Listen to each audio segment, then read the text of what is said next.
ඊළඟට සිරස් අතට පහළට ගමන් කරන උත්තෝලකයක ප්‍රවේගය කාලය සමඟ රූපයේ දැක්කේ කුට්ටියක් 1 කිලෝග්‍රෑම් කුට්ටියක් උත්තෝලකයේ බිමවත් තබායද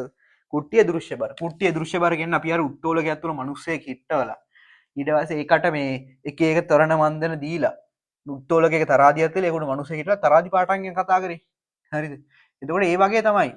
තරාදි පාටන් කියනවා දෘශ්‍ය බර උනේ මං කියවා අභිලම්බ ප්‍රතික්‍රියාව තරාදි පාටන්කට සමානයි හරිද එතකොට ඒව මතක ළමයි මේක හදන්න ඇති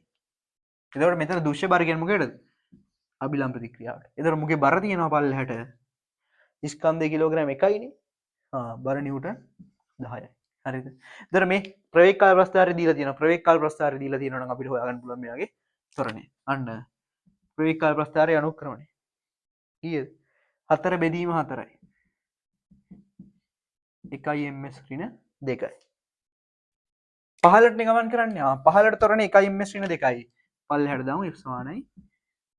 ma බලය බර 10 නිව්ටන් ඍණ අභිලම්බ ප්‍රතික්‍රියාව r සමානයි ස්කන්ධය 1 කිලෝග්‍රෑම් වතාවක් 1 ms ඍණ 2යි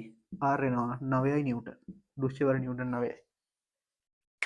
මේ සිරාවට මාර ලේසි හරිද පේපර් එක පට්ටම ලේසි මේව බලහංකො මේ මොනවද මේ 17ට දීලා තියෙන්නේ පට්ටම ලේසි ප්‍රශ්නයක් ඒවත් වරද්දපු උන් හිටියයි ඉතින් අපරාධේ